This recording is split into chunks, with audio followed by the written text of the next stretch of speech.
In today's video, I have taken up a beautiful poem, The Violet by Jane Taylor. Jane Taylor was a British poet. She was well known for writing children's poetry.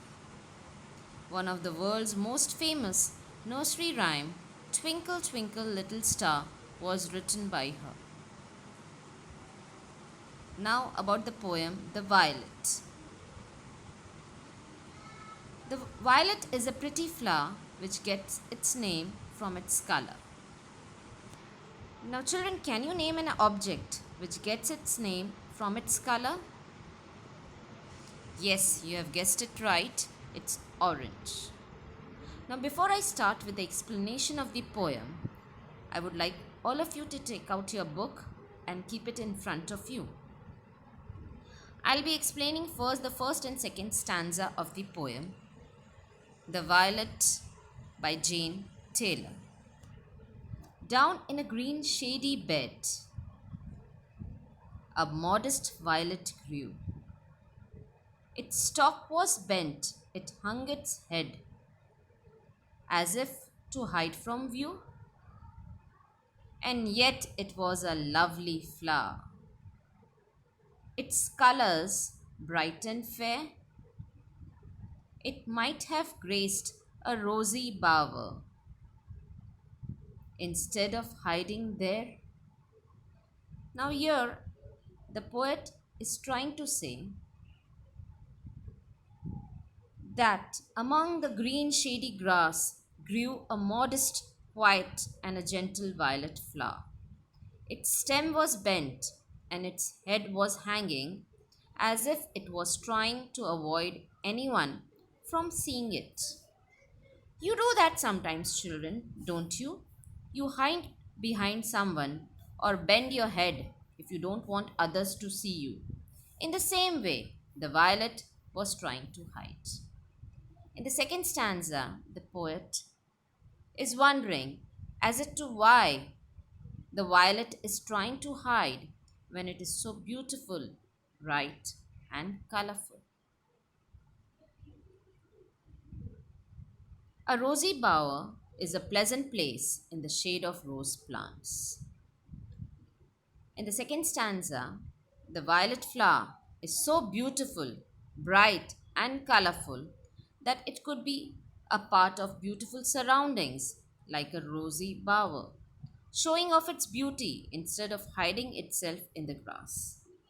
Children, it's true that if we possess something beautiful or something new, we like to show it to others.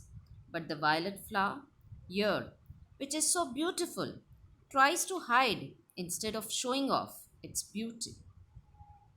So, what do we gather from these two stanzas? What is the essence? Here, the poet is trying to say that even if we are beautiful or possess beautiful things, we must not feel proud and boast about it to others. Now, the third and the fourth stanza. Yet there it was content to bloom, in modest tints arrayed, and there diffused a sweet perfume within the silent shade. Then let me to the valley go, this pretty flower to see, that I may also learn to grow in sweet humility. Now, before I explain the meaning of these two stanzas, I would like to tell you about some words and their meanings. Tints means shades or colors. Arrayed means displayed or arranged. So, here the phrase in modest tints arrayed means arranged in shades of humbleness. In the next line, the word diffused means spread. So, diffused a sweet perfume means spread its sweet smell or fragrance. The violet grew in the shade of the green grass. It was contented and happy to bloom there in all its modesty and humbleness. It was content just to bloom there and spread its fragrance around.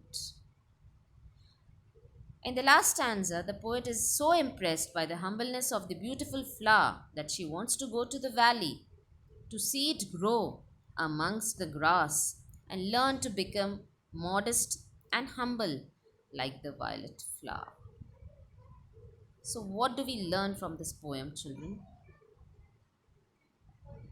The poem conveys that the beauty of the violet flower does not cease to amaze or surprise us, as it gives itself freely and silently without bragging about it.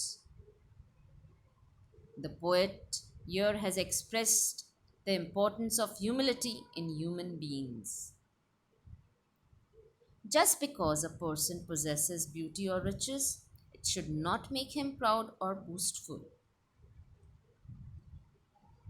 In the same way, if someone truly shows kindness or compassion, he or she does not advertise about it but simply goes and does it. A beautiful poem indeed.